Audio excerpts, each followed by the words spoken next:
मेरी नई वीडियो में, जिसमें आप देख सकते हैं इससे पिछली जो वीडियो थी उसमें मैंने आपको 10th क्लास का बोर्ड का सेक्शन सी पूरा कंप्लीट करवा दिया था।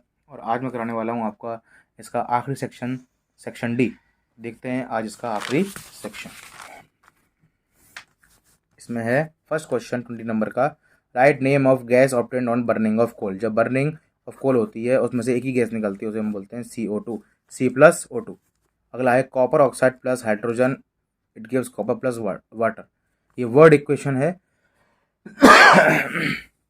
ये वर्ड इक्वेशन है, हमें इसको एक तो सिंबल्स में लगाना है और इसे बैलेंस करना है। देखिए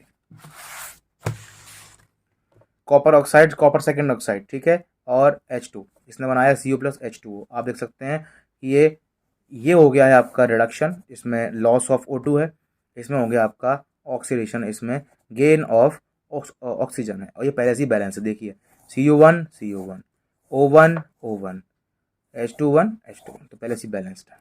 अगला देखिए,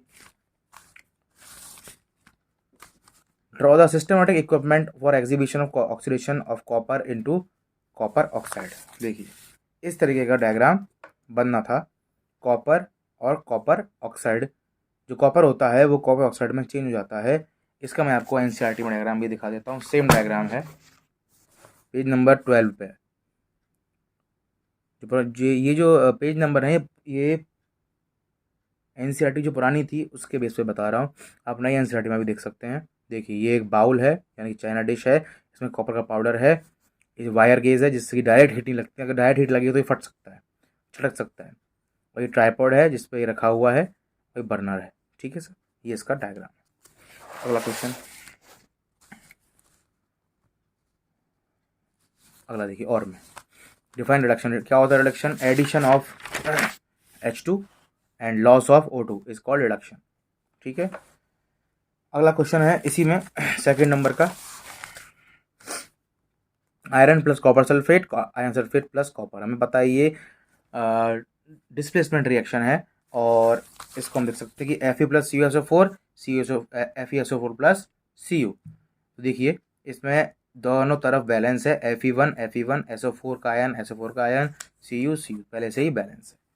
अगला देखिए, draw the systematic equipment for exhibition of reaction of iron nails dipped in the copper solution of copper sulphate. देखिए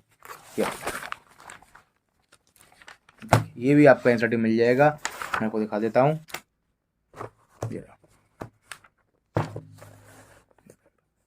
स्टैंड है, ये टेस्ट ट्यूब है, ये थ्रेड है, इससे दो कील बांध रखी हैं, इसमें कॉपर सल्फेट सॉल्यूशन है, टेस्ट ट्यूब है, और इस तरीके से ये आपका डायग्राम है। ये इसका आगे का डायग्राम है। ये दोनों और ये दोनों ही सही हैं, दोनों फुल नंबर मिलेंगे आपको। अगला क्वेश्चन देखते हैं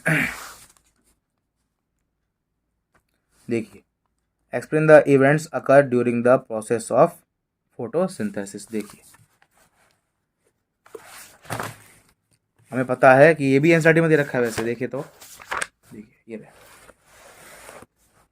ये तीनों पॉइंट जो हैं इसी के आंसर हैं। Absorption of light energy by chlorophyll, जो लीव्स में क्लोरोफिल होता है वो लाइट एनर्जी को एब्जॉर्ब करता है, और जो लाइट एनर्जी एब्जॉर्ब होगी वो चेंज हो जाएगी केमिकल एनर्जी में, और पानी के मॉलिक्यूल जो हैं वो भी टूट जाएंगे, और जो कार्बन डाइऑक्साइड है वो कार्बन में रिड्यूस हो जाएगी। ये तीनों पॉइंट लिखने से ही आपको फुल नंबर आएंगे। अगला जो उसका टॉपिक है इसी में अगला क्वेश्चन जो है, explain the process of opening and closing of stomata in leaves. और स्टोमेटा जो होते हैं वो ओपन क्लोज होते हैं, उसकी पूरी प्रोसेस बतानी है, कब वो लीव क्लोज होते हैं, कब वो ओपन होते हैं। और अगला है इन्हीं का डायग्राम बनाना है, ओपन और क्लोज स्टोमेटा का। देखिए ये रहा डायग्राम, ये ओपन है, ये क्लोज है, क्लोज में चिपक जाते हैं, ओपन में ये इस तरीके से हो जाते हैं। ठीक है, अगला देखिए, ये व्हाट इज स्फेरिकल मिरर। जिनके सरफेस है वो कर्व्ड होती है, या तो इनवर्ड या आउटवर्ड, उन्हें हम बोलते हैं स्फेरिकल मिरर। एक होता है आपका कॉनकेव मिरर, एक होता है आपका convex mirror. Define the pole of the spherical mirror. Spherical mirror क्या, स्फेरिकल मिरर का जो पोल होता है वो उसका सेंटर पॉइंट होता है। अब पावर ऑफ लेंस क्या होगी, अगर पावर ऑफ लेंस जो में दे रखी है उससे फोकल लेंथ इसने पूछ लिया, हमें पता है फॉर्मूला क्या होता है, P = 1/f। तो देखिए P की जगह 4 आ जाएगा क्योंकि इसने 4 दे रखी है, एफ को इधर कर देंगे, वो इधर कर देंगे, आंसर आएगा 0.25 मीटर।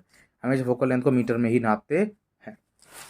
देखिए अगला, इसके बाद जो और है, what is the magnification of lens, lens का मैग्नीफिकेशन क्या होता है। देखिए क्या होता है, जो भी हाइट ऑफ इमेज और height upon height of object होता है वही मैग्नीफिकेशन होता है, चाहे लेंस हो चाहे मिरर हो, दोनों के लिए सेम होता है। अगला देखिए, define the principal focus principal axis of lens, lens का प्रिंसिपल एक्सिस क्या होता है।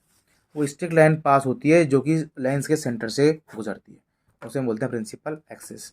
अगर हमें रेडियस ऑफ कर्वेचर दे रखा है, फोकल लेंथ पूछिए, तो हमें पता है कि इसका एक फॉर्मूला होता है R=2F, यानी कि अगर मैं R/2 कर दूं तो F आ जाएगा हमारा, तो R/2 कितना हो जाएगा 14/7, आंसर आ जाएगा 7 सेंटीमीटर। इसी के साथ आपका 10th का पूरा पेपर सॉल्व हो चुका है और मैं आगे भी इससे पुराने पेपर भी लेके आऊँगा। Thank you so much for watching.